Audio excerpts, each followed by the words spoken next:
C'est une tradition du contingent ivoirien. Avant le retour à la Mecque, les imams tiennent une cérémonie de clôture de bénédiction du noble Coran. La parole d'Allah a été invoquée à 31 reprises, de Médine à la Mecque en passant par Arafat et Mina. Ce record témoigne de l'engagement des guides religieux en faveur de la cohésion sociale en Côte d'Ivoire, selon Imam Adam Diabaté, amir du Hajj, représentant du Cheikh Oulaïma Ousmane Diakité. Une action saluée par l'ambassadeur de Côte d'Ivoire en Arabie Saoudite, Coulibaly Idrissa.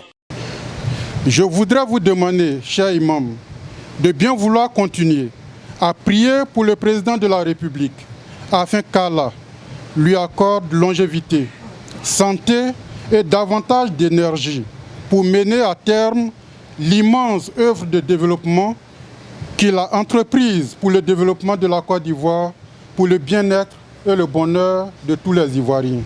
Au nom du gouvernement ivoirien, le ministre du Budget et du Portefeuille de l'État, Moussa Sanogo, a félicité le niveau d'organisation du Hajj.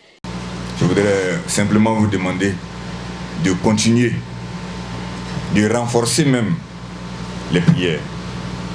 Parce que quand on est venu au Hajj cette année et qu'on a vu toute la difficulté qu'il y a aujourd'hui à accéder au Mataf, l'esplanade de la Mecque, à toucher même la Kaaba.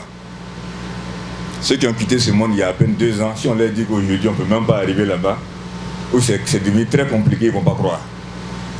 Donc ça montre clairement qu'on est entré dans une ère qui est assez particulière et qu'on a encore plus besoin de prières pour pouvoir faire face aux défis qui sont les nôtres.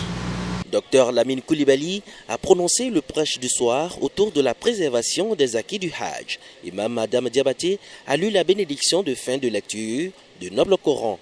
Allahumma arzuqna bi kulli harfin min al-Qur'ani halawa wa bi kulli kalimatin karama wa bi kulli ayatin saada wa bi kulli suratin salama.